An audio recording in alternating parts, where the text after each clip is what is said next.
Donc déjà, a priori, l'énoncé assez parlant, il y a l'idée d'une ambivalence du désir. Le désir peut être bon ou mauvais. Il est vrai que dans la tradition philosophique dominante, en tout cas, il a plutôt été parfois diabolisé, parfois dans le christianisme, effectivement, on a vu dans le désir, la tentation, quelque chose qu'il faut contrôler. Dans le bouddhisme aussi, on parle de désir qui doit être contrôlé. On a mal traduit certainement les textes bouddhiques en parlant d'extinction du désir pour le nirvana. Le terme nirvana veut dire la flamme qui s'éteint. Nir, c'est la flamme, vana, c'est l'extinction. Or, c'est une métaphore, la flamme c'est plus que le désir, c'est le désir dévorant. D'ailleurs, les bouddhistes diront que le désir que nous devons supprimer, c'est pas le désir de vivre, évidemment, ça serait absurde. Le bouddhisme n'est pas suicidaire. Ça, c'est la version schopenhauerienne, qui préconise le suicide. Je reviendrai. Il ne s'est pas suicidé lui-même, mais il a dit que l'acte lucide par excellence, c'est de se mettre une balle dans la tête. Et j'y reviendrai. Bon, lui, c'est la philosophie la plus radicale contre le désir. Contre même le désir de vivre, fondamental. J'y reviendrai, bien entendu. Là, je plante simplement le décor en intro.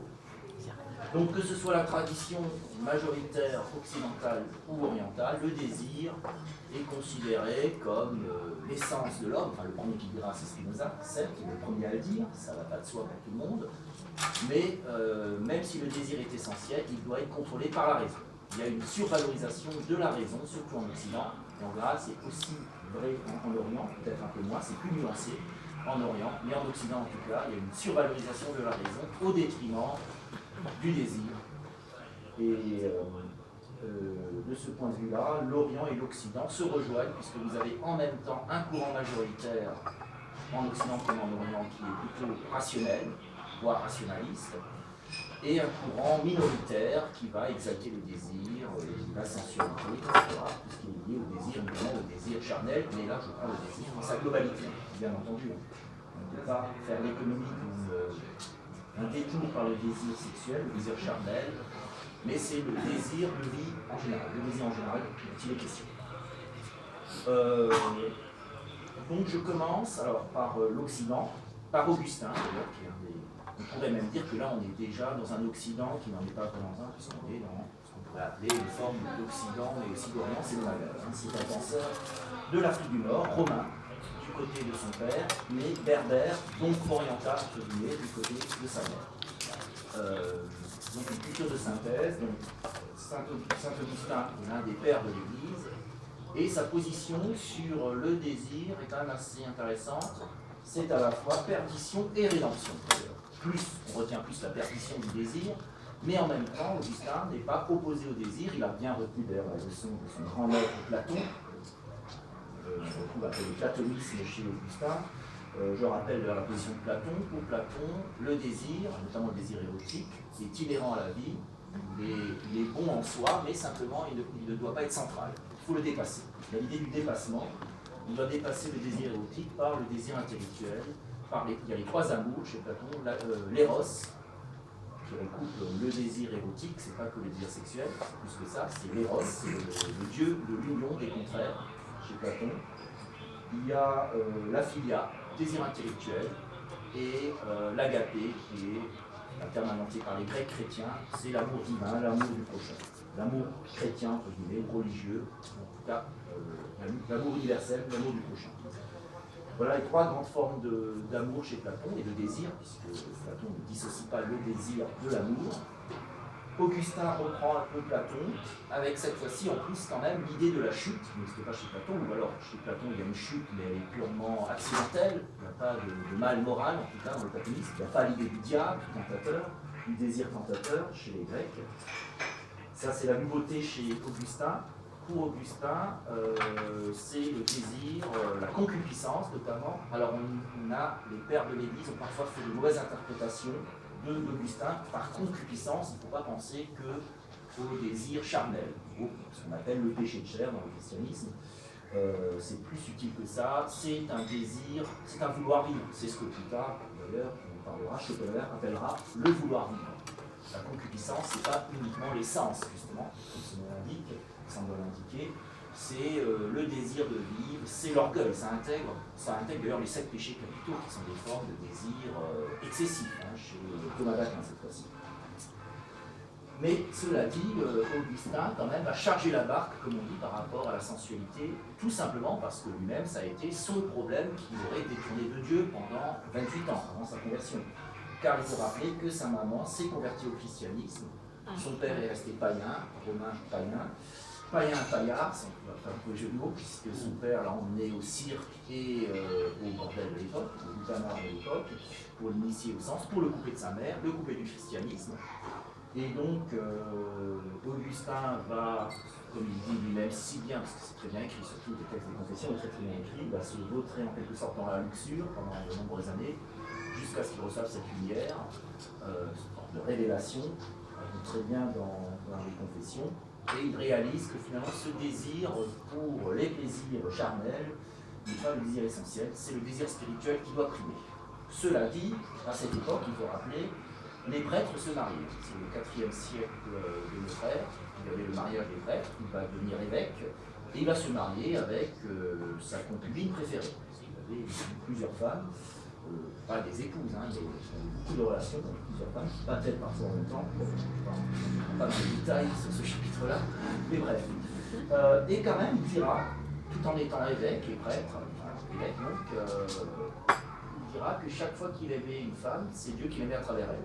C'est pas uniquement, alors on a pu voir une manière de se détourner aussi, de relativiser sa perversion, entre guillemets. Bon.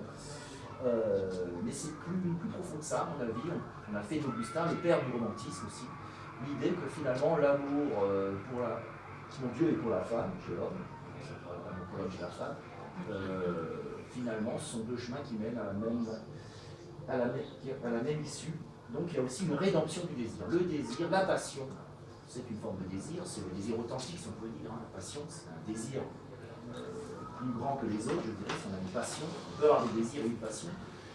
Et Augustin nous a laissé cette très belle phrase disant qu'il vaut mieux se perdre dans ses passions que de perdre la passion. Évidemment, la passion au singulier, c'est plus fort. Ce sera pour lui la passion, c'est la passion de Dieu. Les passions, c'est le plaisir des sens. Essentiellement le sexe, le sexuel, mais pas seulement. Les essences en général. Donc, Augustin, finalement, est plus modéré qu'on ne le pense. Ce sont des mauvaises interprétations par la suite qui ont été faites. Et c'est vrai que le christianisme, historiquement, va, avec la chasse aux sorcières, etc., effectivement, on va charger une culpabilité par rapport à la sexualité, mais il y aura des résistants qui vont être persécutés, et notamment, ces résistants-là, on va déjà les trouver au Moyen-Âge avec les tenants de l'amour courtois, en Provence, où il y avait une idée où le désir, y compris érotique, pouvait être offert à Dieu en quelque sorte. Le chevalier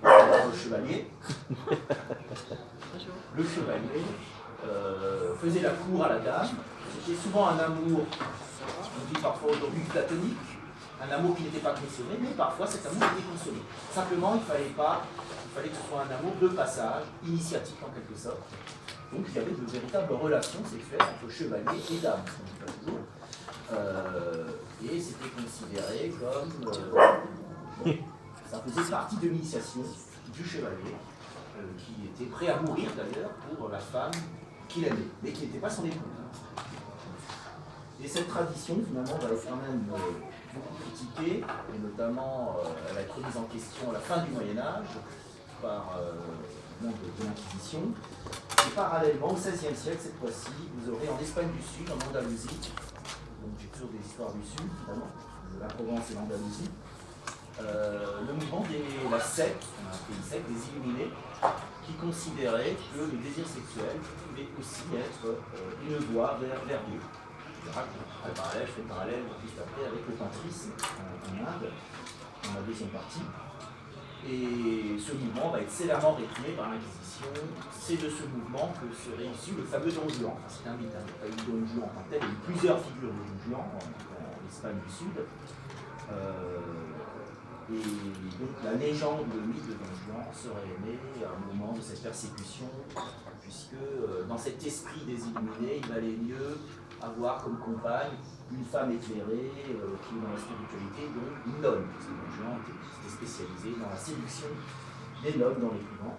Et d'ailleurs, sa mort, on a imaginé sous forme de malédiction divine avec la statue du commandeur, hein, le commandeur qui l'a tué, qui était le père de ses conquêtes, Elvira.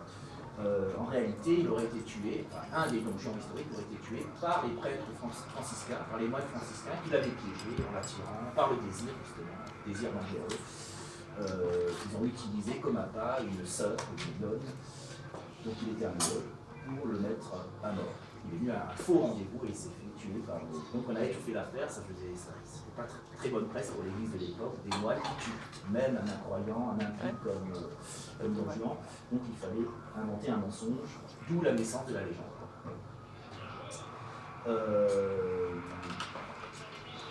Légende reprise d'ailleurs par notamment Molière dans son Don Juan. Je passe, pour ne pas être trop long, enfin, je fais la transition en tout cas, je passe à l'Orient en passant par Schopenhauer. Parce que Schopenhauer, c'est le bouddhiste d'Occident, enfin, c'est le surnom qu'on lui a donné. Et Schopenhauer est, à mon avis, l'auteur le plus radical dans l'Occident contre le désir. Il va beaucoup plus loin que le simple désir sexuel, qui n'est qu'un épiphénomène du vouloir vivre, ce qu'il appelle le vouloir vivre. C'est une sorte de désir, un désir de vie, qui serait fondamentalement mauvais. Là, on a un point de vue radical. Jamais aucun religieux n'est allé aussi loin, en tout cas dans le christianisme, dans la connaissance, que Schopenhauer. Schopenhauer, d'ailleurs, le dit lui-même, il dit que finalement, Paul, beaucoup de chrétiens pensaient comme lui, mais n'ont pas osé aller jusqu'au bout, parce qu'ils avaient peur du scandale, etc.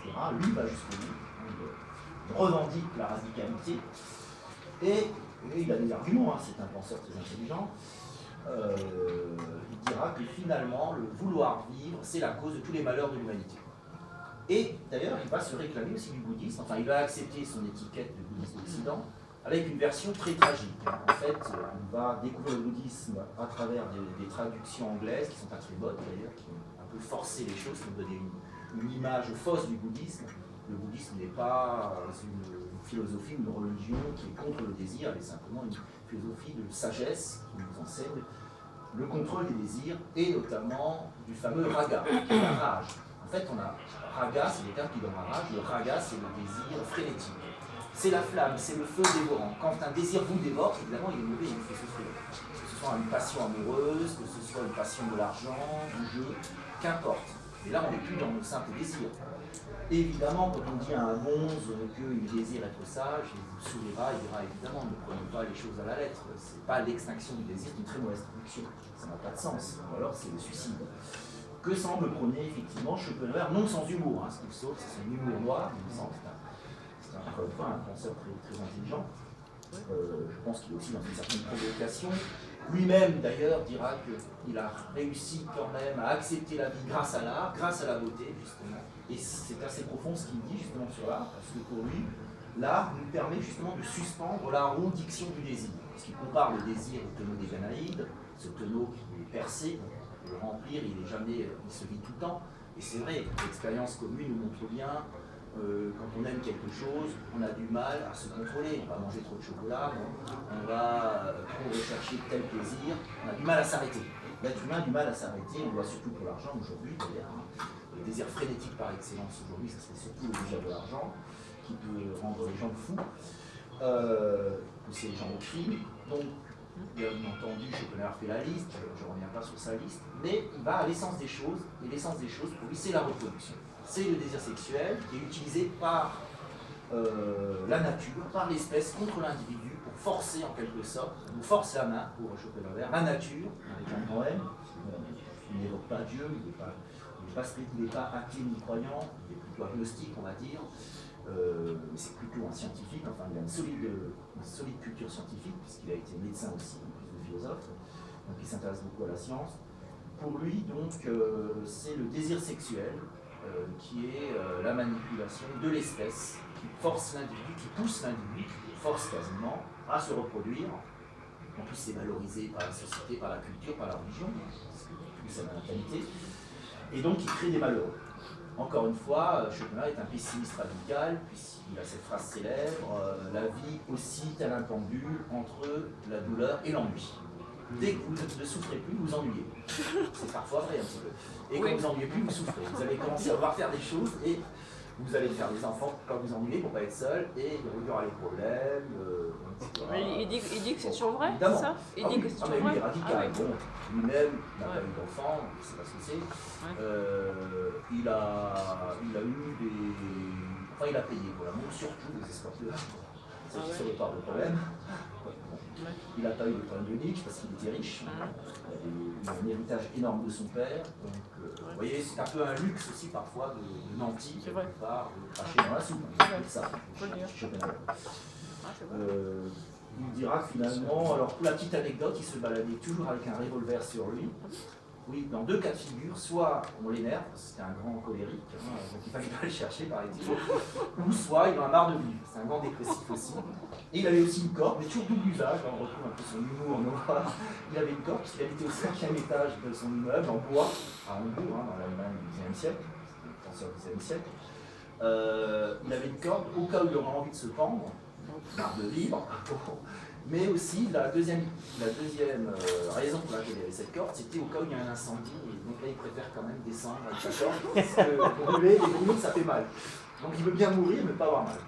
Du coup, il dira avec beaucoup d'humour, c'est la seule raison pour laquelle il ne s'est pas suicidé, c'est qu'on n'est jamais sûr de se réussir du premier coup, et que ça peut être très très douloureux. Il suffit de lire le Werther de Goethe, d'ailleurs qui est contemporain de Schopenhauer, à peu près. Qui est un savant, mais voilà, qui est un grand lecteur de Werther. Werther, il se rate, il se suicide pour son chemin d'amour, c'est horrible, il souffre dans des agonies pas possibles. Ce livre-là est devenu un peu l'exemple même du livre romantique, mais en réalité, voilà, ça ferait un film d'horreur pratiquement, c'est une version cinématographique.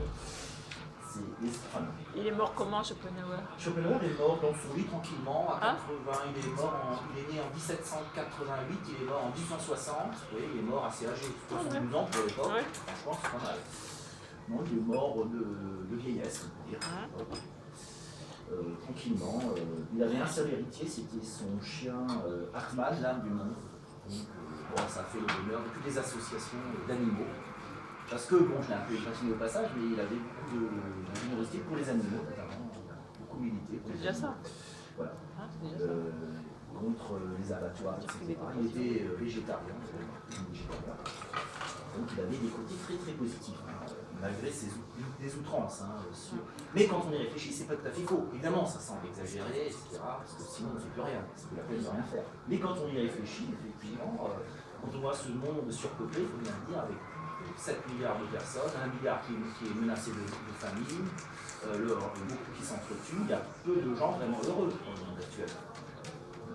Donc, parfois, on peut se poser des questions, est-ce qu'il n'a pas un fond un peu raison, même si c'est excessif. Alors, je passe à l'Asie, avec le bouddhisme, qui est nettement moins excessif. Encore une fois, vous aurez compris qu'il y a un contresens, mais je pense que Schopenhauer est suffisamment intelligent pour avoir volontairement fait ce contresens sur le bouddhisme. Bon, en plus, il avait des traductions anglaises qui n'étaient pas très bonnes, et il a voulu rapprocher sa philosophie du bouddhisme, qui était déjà à l'époque une religion avec à peu près 1 milliard, pratiquement 1 milliard de moins à l'époque, aujourd'hui c'est plus d'1 milliard, mais un demi-milliard en tout cas de gens qui y croient. Donc pour lui, il y a un argument aussi en faveur du bouddhisme, très, très développé dans le monde, qui enseigne la compassion, la pitié. Schopenhauer parle de pitié, mais en fait les bouddhistes parlent plutôt de compassion, l'amour du prochain, parce qu'il souffre. Schopenhauer est quand même a une morale de la pitié. Il n'aime pas son prochain, mais il ne veut pas du mal parce qu'il a pitié de lui. Voilà. On ne lui demande pas trop, il ne va pas être dans l'amour du prochain, mais au moins dans une certaine compassion pour celui qui souffre. Comme tout le monde souffre, de toute façon, on va essayer d'être bon quand même. Lui, qui peut être un bon vivant, qui n'était pas, voilà, à part ses coups de colère célèbres, il avait beaucoup d'amis, c'était pas le sale type, c'était quelqu'un qui avait une vie sociale, etc. Bon. Parce qu'il était dans cette compassion, qui est la grande valeur du bouddhisme. Et qui est d'ailleurs, la compassion, c'est un amour sans désir, en quelque sorte. Parce que le désir, c'est le désir amoureux, le sublimé, certes, mais quand on aime son prochain, on n'est pas amoureux, on n'a pas besoin d'être amoureux de lui, simplement, on va lui vouloir du bien. D'ailleurs, l'italien a une très belle expression, ti voglio bene, c'est quand on veut du bien à quelqu'un, c'est une amitié en quelque sorte. Alors que ti amo, évidemment, c'est l'amour de passion. Le français est un peu ambigu, ça fait peut-être aussi son charme, on dit le mot amour, alors on va nuancer, je vous bien, etc. Bien sûr, on arrive à se comprendre, la manière dont c'est dit, etc. Mais donc le bouddhisme va enseigner le contrôle du désir. Donc les désirs ne sont pas mauvais en soi, mais d'ailleurs si vous prenez les 4 nobles vérités du bouddhisme, il est dit que la cause du mal, ce n'est pas le désir, c'est l'ignorance.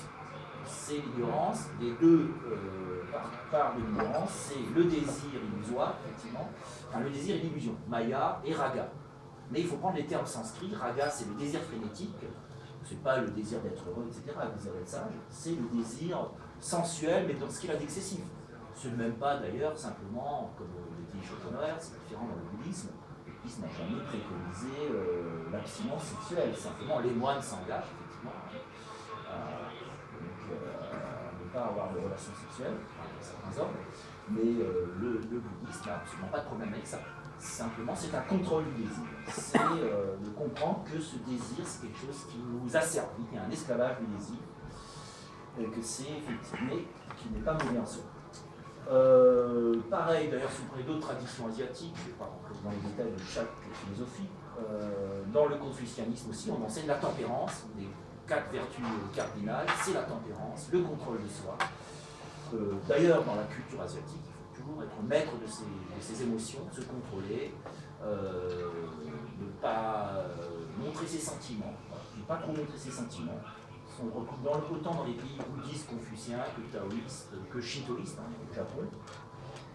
Mais en même temps, la différence quand même en Asie, c'est qu'il y a plus de tolérance, sur le plan religieux en tout cas, parce qu'il n'y a pas l'organe de sinistre mémoire de l'Inquisition, pas du tout l'équivalent. Les Confuciens ont combattu un peu les taoïstes, mais il n'y a pas eu de chasse aux sorcières. D'ailleurs, chez les empereurs de Chine, vous avez toujours des traités de sexologie, taoïstes d'ailleurs. Il y a toujours eu une sorte de cohabitation entre le taoïsme et le confucianisme en Chine. Une grande tolérance vis-à-vis des hommes, pas tellement pour les femmes, malheureusement pour elles en Chine, mais l'aristocrate chinois pouvait avoir des concubines, ça ne posait aucun problème. En Chine, en Occident c'était un peu pareil, mais c'était plus hypocrite, ce n'était pas reconnu officiellement par la société. En Chine c'était le cas. Au Japon, le côté dur de la culture samouraï va être apaisé par les geishas qui sont l'objet de tous les désirs. Et vous aurez dans le taoïsme des pratiques effectivement sexuelles, le taoïsme sexuel. Et enfin, en Inde, vous avez le courant majoritaire qui est le brahmanisme, qui est une religion avec un rituel, qui a aussi une vision assez ascétique des choses. On le voit à travers ces fakirs qui se mettent des aiguilles, des épées dans le corps, etc., qui marchent sur les vrais ardents. Et en même temps, vous avez une tradition qui laisse la part d'elle au désir sexuel. C'est le danse sexuel, mais qui est très très minoritaire. Nous n'avons pas un fantasme sur l'Inde, sur l'Orient. La différence, c'est qu'il n'y a pas eu l'Inquisition, donc il n'y a pas eu un bras armé des religions officielles. Il y a eu des persécutions aussi, il ne faut pas non plus rêver. Il y a eu parfois des échauffourées, il y a eu des morts, il y a eu des guerres, mais ça n'a jamais pris la dimension, ça il faut bien le dire, c'est très important, de l'Inquisition, ce qui explique pourquoi dans les pays d'Asie, c'est très apaisé au niveau des religions, ils n'ont aucun problème. Même avec l'islam. Aujourd'hui, il y a assez peu de pays comme l'Indonésie, il y a très peu d'actes terroristes. On a eu, mais c'est quand même beaucoup plus rare qu'ailleurs dans le monde. Parce qu'en Asie, on n'a pas trop avec la religion, il y a énormément de mariages mixtes, il n'y a pas eu l'équivalent de nos guerres de religion. Ça, c'est très clair. Sans idéaliser l'Asie pour autant. Il n'y a pas eu ça, parce qu'il n'y a pas eu l'Inquisition, il n'y a pas eu tout ce qui en a découlé. C'est la grande différence. Mais le tantrisme sexuel reste quand même très minoritaire. Disons que l'hindouisme dominant l'a autorisé en quelque sorte à raison d'être discret. Pas être dans les grandes villes, être plutôt retiré dans les montagnes, l'Himalaya. C'est là d'ailleurs que Daniel Audier, qui est le fondateur du tantrisme, du yoga tantrique en France, va être initié par sa famille. En général, dans le tantrisme, c'est la femme qui initie l'homme à devenir comme Shiva, le dieu Shiva, qui a sa Shakti, sa contrepartie féminine. Donc la Swamini du tantrisme sexuel se met dans la position de la Shakti pour recevoir l'homme, qui doit d'ailleurs traverser des épreuves initiatiques très très difficiles. Seul quelqu'un de vraiment déterminé, de vraiment sérieux, va arriver au bout, c'est-à-dire à la relation sexuelle avec la Swamini. Donc il doit traverser des épreuves, des désirs ardents qui n'est pas consommé, stage de survie pour ainsi dire. Vous allez lire comme ça très bien dans son livre qui s'appelle Tantra tout simplement. Si vous voulez le lire, ça suit très bien, sorti il y a quelques années déjà. Et donc là, vous avez une tradition intéressante parce que le désir a été réhabilité, non seulement réhabilité, mais le désir est même un chemin, une voie qui mène au divin. C'est ce qu'on appelle la voie de la main gauche. La voie de la main droite, le tantrisme bouddhique, du Dalai Lama, c'est aussi du tantrisme, hein, le lamaïsme. Mais c'est du tantrisme, c'est ce qu'on appelle les bonnets. Il y a les bonnets jaunes et les bonnets rouges. Les bonnets rouges, c'est le tantrisme sexuel, qui est beaucoup plus rare dans le bouddhisme. Et vous avez le tantrisme spirituel, qui là est un tantrisme classique, qui ne permet pas, qui ne voit pas dans les pratiques sexuelles un moyen d'atteindre le divin.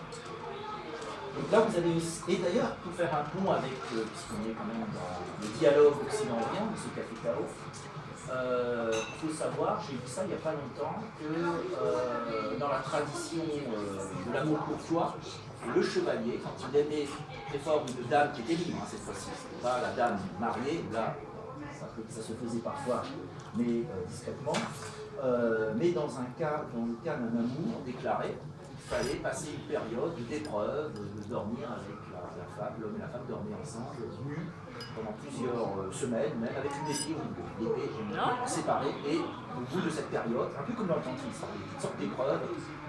Évidemment, c'est normal, parce que sinon ça peut être comme Katmandou avec John Lennon, c'était un prétexte pour des fils à papa et des filles à papa américains d'aller s'éclater au Népal. Ça fait une mauvaise image des Occidentaux au Népal, d'ailleurs ça n'est pas ça pendant longtemps. Parce que c'est pas tout ça, effectivement, le tantrisme sexuel, c'est pas, sans parler de la drogue, hein, Katmandou, les pays avec Katmandou avec les hippies. Le mouvement hippie, il a quand même, bon, il y avait un côté sympathique, mais il a quand même donné une image un peu tordue des choses. Il a fait beaucoup de mal quand même à toutes ces philosophies, il me semble, parce qu'il y a une récupération occidentale tellement matérialiste, tellement superficielle, et qui manque souvent de profondeur. Après, évidemment, le grand obstacle, le grand problème, c'est les langues. Je parlais du sanskrit. Pour bien comprendre la philosophie orientale, il faut parler leur langue, évidemment, ça va de soi. C'est des langues qui ne sont pas faciles, mais il faut les apprendre, il faut essayer. Donc évidemment, on passe à côté de beaucoup de choses, il me semble. Mais c'est pour ça que je terminerai quand même par un penseur occidental, ce sera un peu le mot de la fin, dans la partie débat, qui s'appelle René Girard, qui, à mon avis, a bien compris, je pense qu'en Occident, c'est celui qui a le mieux compris cette ambivalence entre deux désirs, le bon et le mauvais, mais c'est pas tellement sur le plan, et c'est là où il est subtil, René Girard, c'est pas tellement sur le plan du contenu qu'on peut dire c'est un bon ou un mauvais désir de quel droit d'ailleurs. Hein, ça serait un retour en arrière de dire bah, le désir matériel serait forcément mauvais et le désir spirituel forcément bon. Non, le désir spirituel ça peut être de l'orgueil, ça peut être le péché d'orgueil aussi, on a place de Dieu, après tout Lucifer c'est un désir spirituel, on a place de Dieu. Bon. Et le désir matériel, bon, jusqu'à un certain point, si on n'est pas dans la gourmandise excessive, aimer les bons plats, des fermiers, etc., moralement, pourquoi y voir un problème? Non, René Girard est largement au-dessus de ça, c'est plutôt dans la forme du désir. Il y a deux formes de désir, un qui est pervers, c'est ce qu'il appellera le désir mimétique, et le bon désir, c'est le désir authentique, c'est ce qu'il lui appellera plutôt la passion. Il perdra le mot passion pour le bon désir, c'est le désir qui vient vraiment de l'autre fond. Encore une fois, Spinoza disait fort justement le désir est l'essence de l'homme. Le problème, c'est que cette essence de l'homme peut être dévoyée par le mimétisme, c'est-à-dire le fait d'imiter l'autre. Le problème, c'est que souvent on croit que c'est notre désir, mais c'est le désir de l'autre. C'est ce qu'il appelle le désir mimétique. On retrouve ça dans le phénomène de la jalousie. On va désirer, par exemple, un homme va désirer une femme parce qu'elle est précisément désirée par un autre homme qui sera le médiateur, l'homme de prestige, qui désire telle femme, tous les hommes vont la désirer. Ou pareil pour un homme désiré par telle femme célèbre, par exemple, et donc on va tomber dans le piège du désir mimétique. Ce qui pourra conduire à des conflits. La cause de la violence, c'est précisément ce désir mimétique pour René Girard. Il explique ça très bien à travers les romans, notamment Le Rouge et le Noir, les romans de Dostoïevski, Note dans le souterrain, etc. Où Madame Bovary, elle est complètement dans le désir mimétique, elle veut imiter les héroïnes de ces mauvais romans à l'euro de l'époque, harlequin de l'époque, c'est le roman de Kierkegaard, comme on dit, de l'époque. Et donc elle va comparer Rodolphe, qui est un sale type, un arnaqueur, à un des héros de ses livres. Et du coup elle va se faire avoir, ça va très mal se terminer. Ça c'est typiquement le danger du désir mimétique. Or, ce deuxième éthique, il est très actuel parce qu'on le retrouve au cœur de ce qu'on appelle la mode, la publicité, le monde économique, la société de consommation actuelle fonctionne grâce à ce désir éthique. Vous enlevez le désir éthique, il faut être sûr que 90% des enseignes économiques du monde actuel font faillite. Donc, c'est peut-être ce qui explique pourquoi René Girard, il s'est vite fait virer, il est parti de France et il s'est retrouvé à Stanford, là, il a une situation à l'université de Stanford en Californie. Et il est toujours vivant, hein, il est né en... Il a écrit un livre sur ce thème ou pas? Ah oui, ça s'appelle, il a écrit plusieurs livres, tous ses livres tournent autour de ce thème. Il y a la violence et le secret, qui est son principal, le plus connu, le bouc émissaire, et vérité romanesque, mensonge romantique.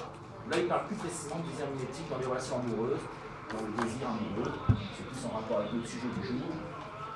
Mais c'est sa thèse centrale, quoi. C'est vraiment... pour lui, c'est l'essentiel, ça explique tous les problèmes pratiquement du monde. Peut-être qu'il exagère parfois, mais je trouve cette théorie intéressante. Je la donne en conclusion. Elle me semble très juste. Donc, je dirais, le désir, c'est la perdition et la rédemption en même temps, parfois. Ou dans une même vie, ça peut être la perdition et la rédemption. Mais je crois que le plus important, c'est pas la nature du désir, mais c'est d'être sûr que ce qu'on désire, c'est vraiment notre désir et pas le désir d'un autre, par procuration. Ça, à mon avis, c'est le plus mauvais désir. Voilà, je ne voulais pas être trop long, donc je m'arrête là pour l'instant, je vous laisse la parole. N'hésitez pas à réagir, à ouvrir le débat sur d'autres pistes. Jacques. Et justement, sur ce désir mimétique, je ferai une suggestion concernant le complexe d'Oedipe. Est-ce qu'à votre avis, Jean-Luc, le complexe d'Oedipe relève du désir mimétique? Complètement. Ah oui, j'en ai pas parlé, ça tombe bien, parce que je ne vais pas être trop long. Et effectivement, tu as raison de mettre sur la table le complexe d'Oedipe. Il va d'ailleurs critiquer Freud là-dessus. Il y a une opposition radicale avec Sigmund Freud, le complexe d'Oedipe. Pour Sigmund Freud, rappelle quand même, on est dans le désir toujours, hein, désir oedipien.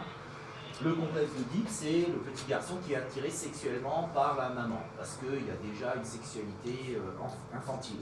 On a un petit peu, aujourd'hui, on a un peu remis ça en question. On ne dit pas qu'il n'y a pas de sexualité, mais c'est pas du tout la même que chez l'adulte. En tout cas, Freud dit même que l'enfant est un pervers polymorphe, hein, c'est un très fort comme phrase. Et donc il va désirer, il va s'en prendre au père, il va détester son père, ils sont en conflit à l'adolescence entre le fils et le père, hein, très souvent, parce que justement il désire prendre la place du père pour prendre la mère. Mais pour des raisons purement sexuelles, ou érotiques en tout cas, pour Freud. Or, pour Girard, et moi je crois que Girard a raison, Girard il renverse le triangle, il reste dans le triangle, père, mère, fils. Le fils, ça pourrait être la fille avec le père, mais restons avec l'exemple du fils, c'est celui de Freud. Soit en passant, il a quand même une vision très, très masculine des choses, hein, mais c'est un homme de son temps. Donc pour Girard, c'est pas parce qu'il désire la mère que le fils s'oppose au père, mais c'est justement parce qu'il s'oppose au père qu'il va désirer la mère. Il va en fait imiter le désir du père. Il veut prendre la place du père, c'est ce que j'appelle le complexe de Dieu, prendre la place de Dieu, c'est dans la thèse, quelque part qui rejoint un peu Girard, hein, finalement. Un petit peu Girard dans la thèse, je le cite souvent. J'aime bien, c'est vrai, c'est intéressant. Pour Girard, c'est plus subtil. Je trouve que cette vision est plus subtile. Elle me parle plus, disons. Vous êtes d'accord avec Kivry, hein, ou avec aucun des deux d'ailleurs. Donc pour Girard, c'est parce que le fils veut prendre la place du père, il désire comme le père. Donc il va désirer la mère pour faire comme le père. Alors, voilà la réponse. Je voudrais poursuivre mon interrogation. Au niveau théologique, au niveau du religieux, est-ce que je ne veux pas le Dieu de l'autre? Ah ben certainement.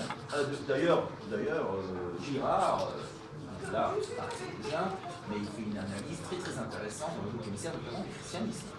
Pour lui, le christianisme, c'est une manière de désamorcer, enfin le Christ, en tout cas le sacrifice du Christ, c'est une manière de désamorcer la violence mimétique, en étant l'innocent qui accepte de mourir. C'est sa thèse hein, sur le Christ.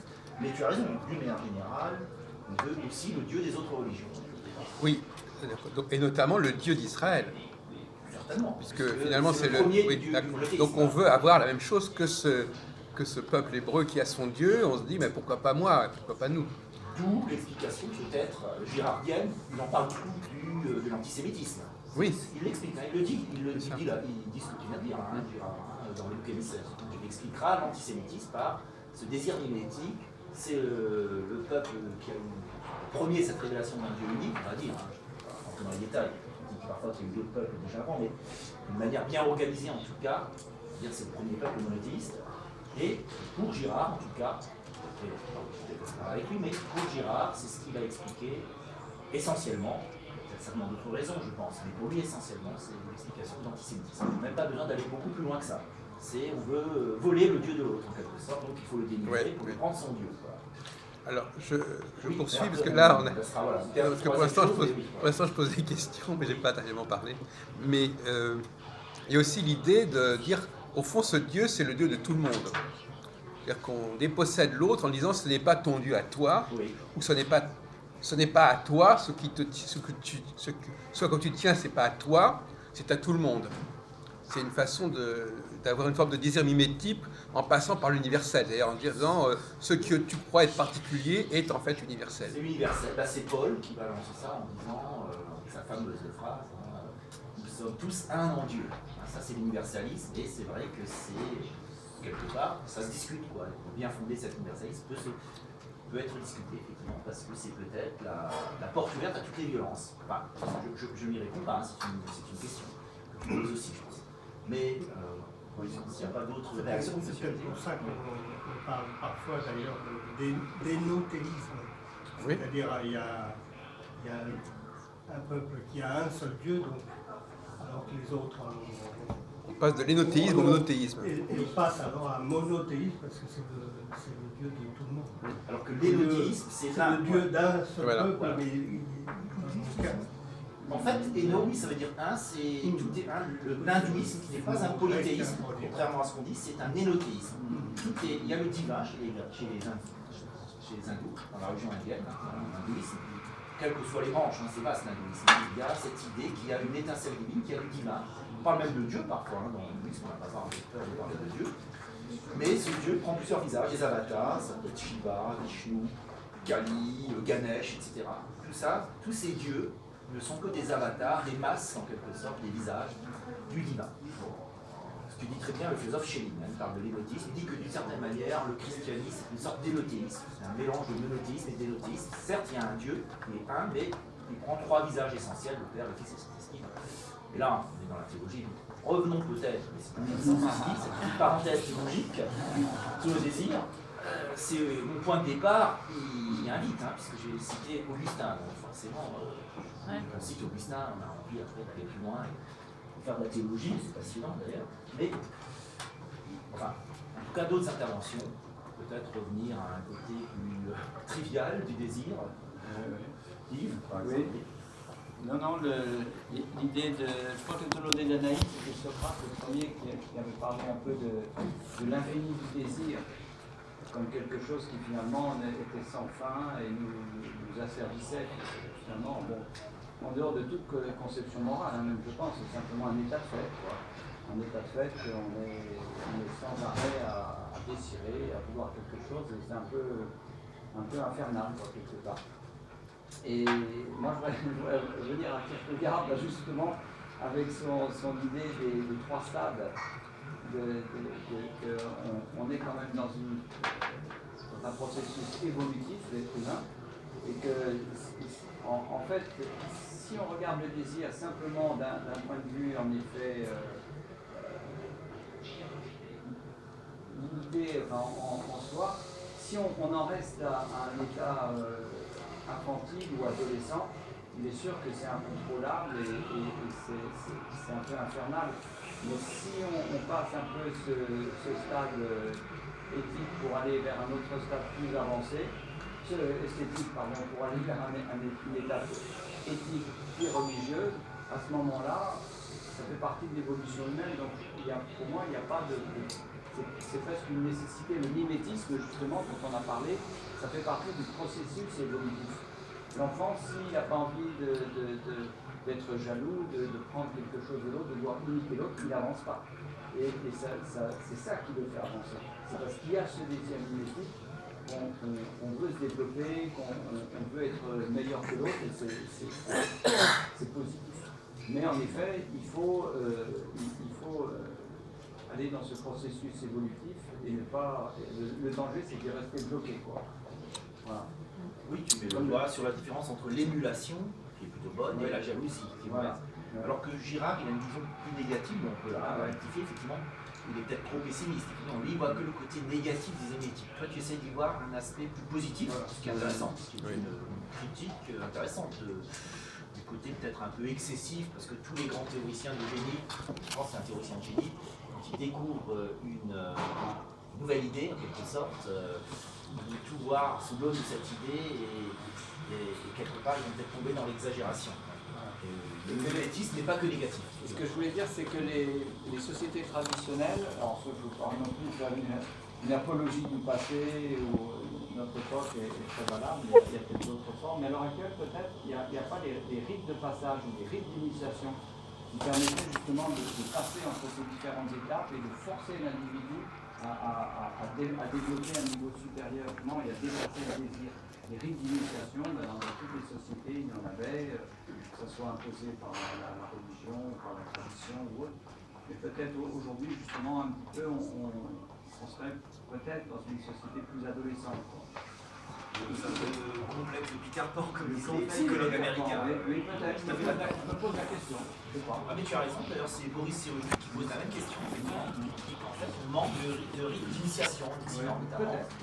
Et quelque part, quand tu dis Peter Pan, on pense plutôt à un garçon. C'est vrai que les femmes ont la chance, quand même, si je puis dire, c'est une chance de porter des enfants. Donc là, il y a un vrai rite d'initiation. Elle devient la femme, elle devient femme avant, mais c'est souvent, elle devient véritablement femme, enfin pleinement femme, à travers l'accouchement.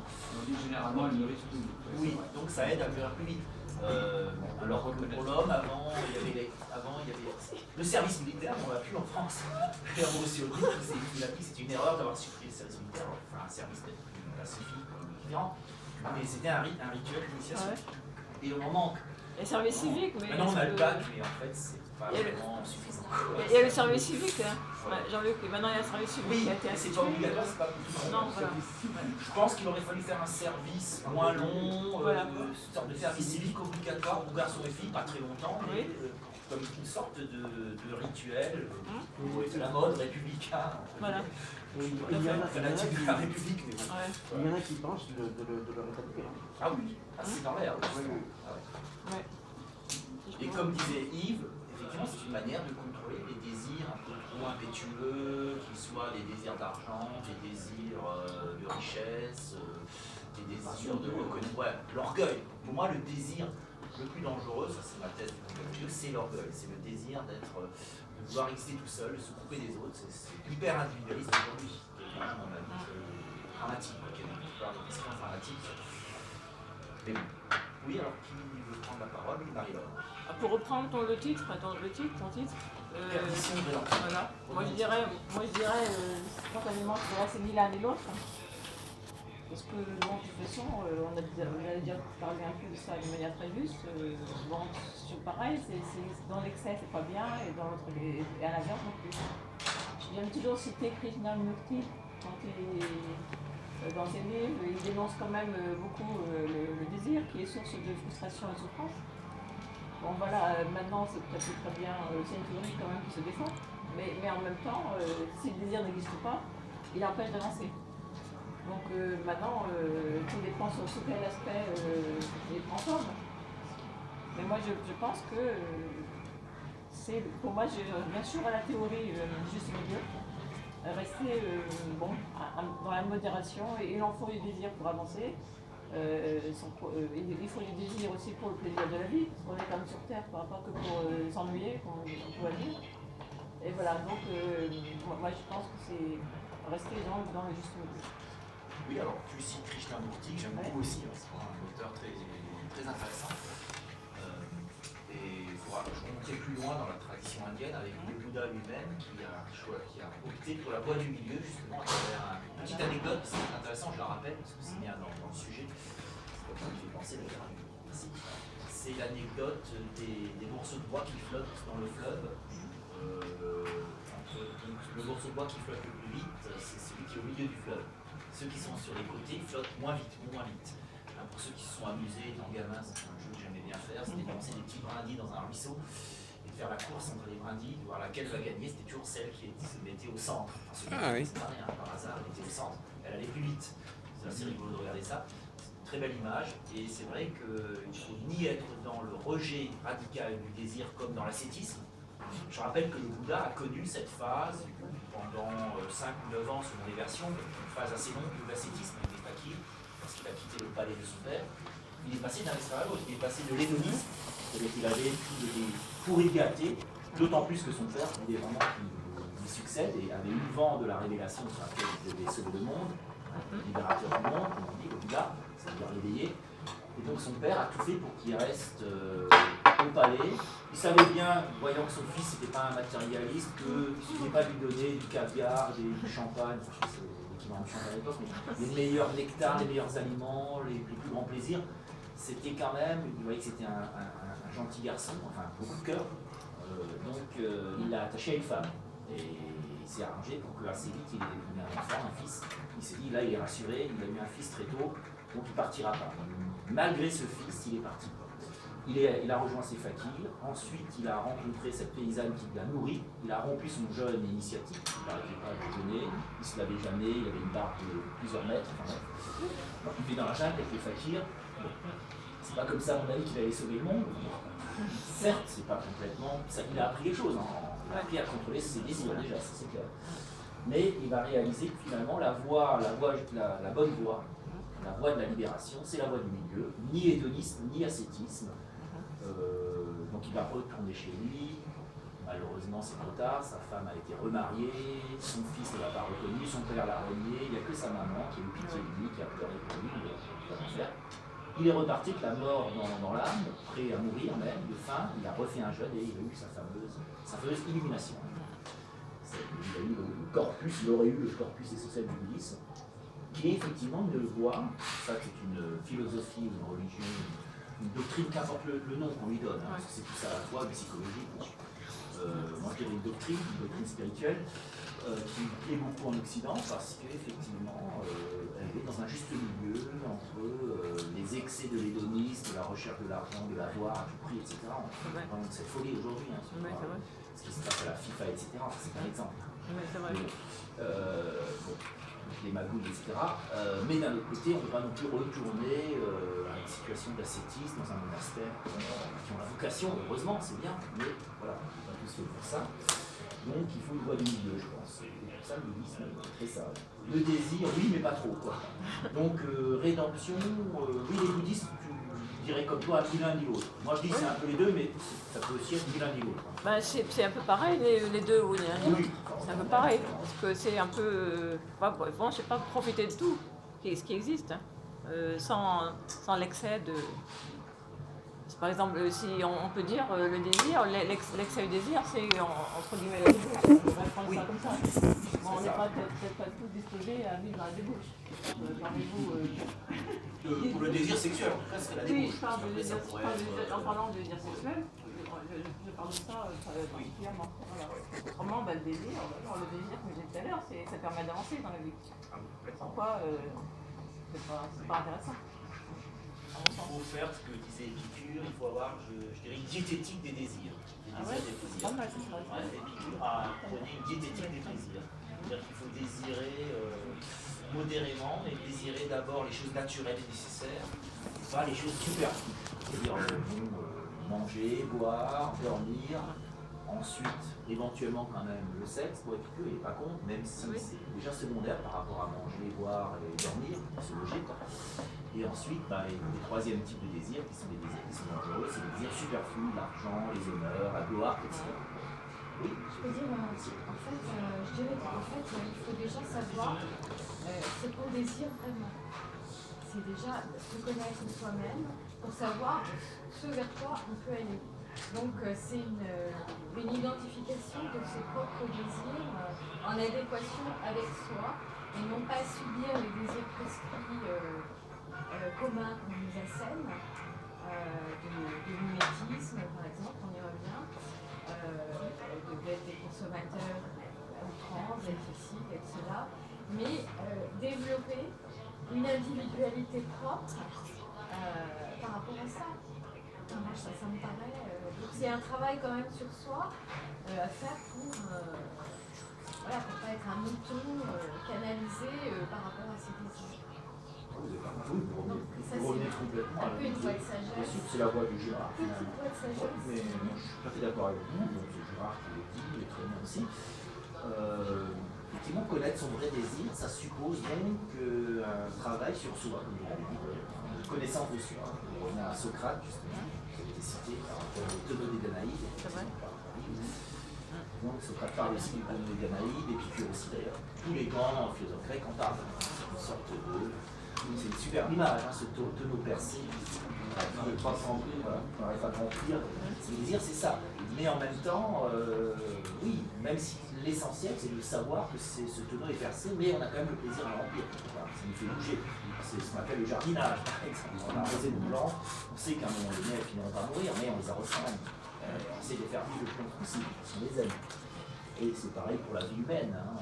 On prolonge les choses par le désir, un peu artificiellement, certes. Mais l'important, comme vous le dites, vous avez raison, c'est d'avoir ses propres désirs, de se connaître soi-même, savoir qu'est-ce qu'on aime vraiment.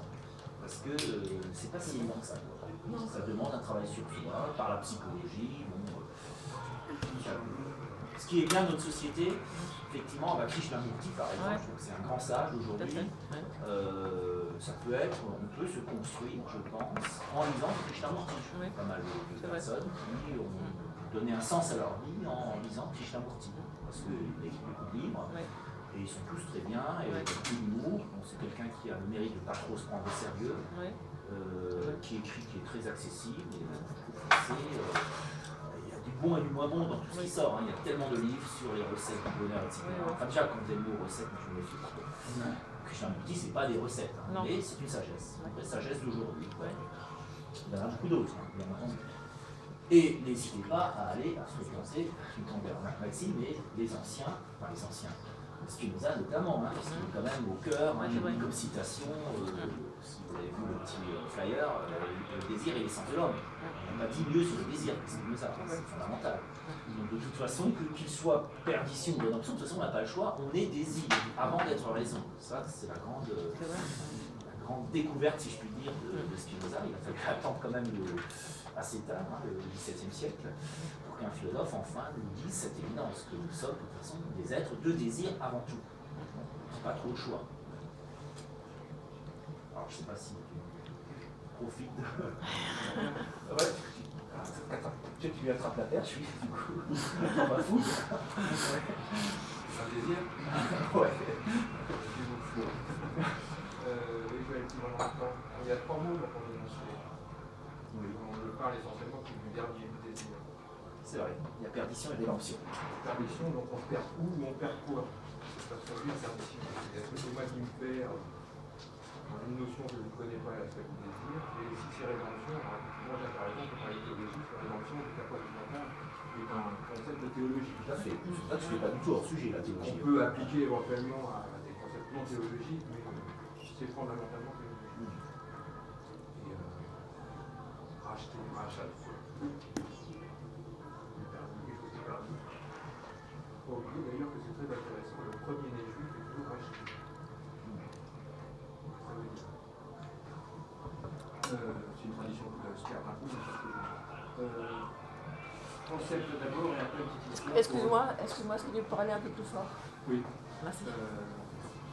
Concept d'abord, parce que c'est difficile à comprendre, illustration ensuite. Tu l'as dit, l'essence de l'homme, c'est le désir.